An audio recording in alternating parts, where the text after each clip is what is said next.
तीसरा, उष्णकटिबंधीय शुष्क मानसून वनस्पति, जहां वार्षिक वर्षा 50 से 100 सेंटीमीटर के बीच होती है, जैसे कि पूर्वी राजस्थान, उत्तरी गुजरात इत्यादि क्षेत्र में। चौथा, मरुस्थलीय एवं आर्द्र मरुस्थलीय वन, जहां पर 50 सेंटीमीटर से भी कम वर्षा होती है, जैसे कि पश्चिमी राजस्थान में इसकी विशेषता देखने को मिलती है। पांचवा, आर्द्र उष्णकटिबंधीय एवं आर्द्र शीतोष्ण वन। आर्द्र उष्णकटिबंधीय वन का संबंध ऊंचाई से है। 1075 से 1500 सेंटीमीटर तक क्षेत्रों में इसकी विशेषता पाई जाती है, तथा 1500 मीटर से अधिक ऊंचाई में आर्द्र शीतोष्ण वन की विशेषताएं पाई जाती है, जैसे कि पश्चिमी घाट, पूर्वी घाट इत्यादि में। छठवां, हिमालय की पहाड़ी वन, इनका संबंध भी ऊंचाई से है, जहां झाड़ीदार वृक्षों की विशेषता देखने को मिलती है, जैसे कि मोहगनी, ओक, चीड़, देवदार इत्यादि। अथवा प्रश्न 13, भारत में साक्षरता की प्रादेशिक विभिन्नता एवं उत्तरदायी कारकों की व्याख्या कीजिए। उत्तर भारत एक ऐसा देश है जो कि हमेशा से ही अपनी विविधताओं के लिए चर्चा में रहा। भारत के सभी राज्यों में साक्षरता का स्तर विभिन्न है। एक तरफ केरल को देखें तो वहाँ की साक्षरता लगभग 94% है। वहीं एक तरफ बिहार जैसे राज्य भी है, जहाँ की साक्षरता दर 63% के आसपास है। साक्षरता भी प्रादेशिक विभिन्नता की बात करें तो हमें निम्न कारक दृष्टिगत होते हैं। पहला, जलवायु दशा, दूसरा परिवहन साधन, तीसरा सामाजिक आर्थिक स्थिति, चौथा राजनीतिक स्थिरता, पांचवा जल की उपलब्धता।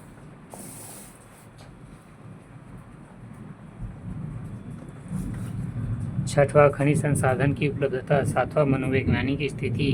उपरोक्त कारक है कि किसी राज्य की साक्षरता को प्रभावित कर सकते हैं। इन सब कारकों की उपस्थिति के बावजूद अगर प्रशासनिक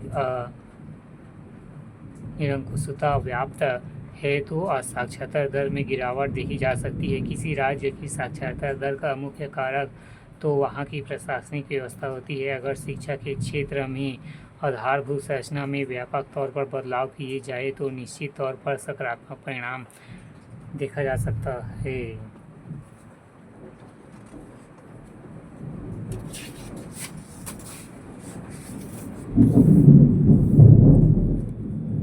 या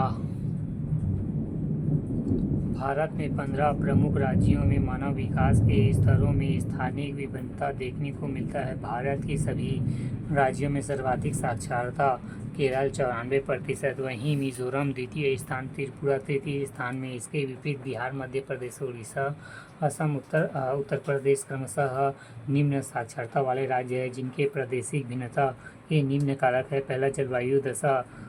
उन राज्यों में जहाँ की जलवायु दशा सामान्य स्थिति को बनाए रखते हैं, जहाँ नमी के लिए मौसम होती है, वहाँ साक्षरता दर अधिक होती है, जैसे केरल। दूसरा, परिवहन सुविधा।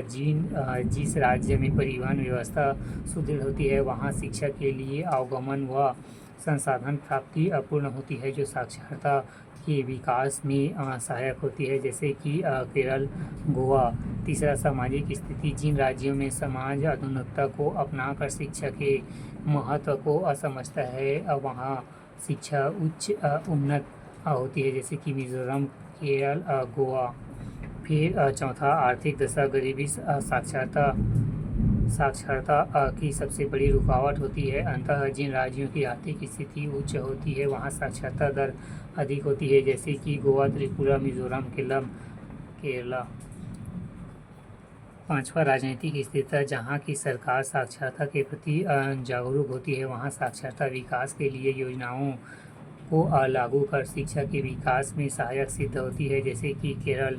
छठवां, जल तथा खनिज संसाधन की उपलब्धता। जिन राज्यों में जल की उन्नत उपलब्धता हो तथा खनिज संसाधन पूर्णतः प्राप्त हो, वह शिक्षा के विकास कर पाना आसान हो जाता है, जैसे कि केरला, मिजोरम, त्रिपुरा, गोवा। सातवां, मनोवैज्ञानिक स्थिति। साक्षरता विकास में मनोवैज्ञानिक स्थिति एक सहायक कारक है।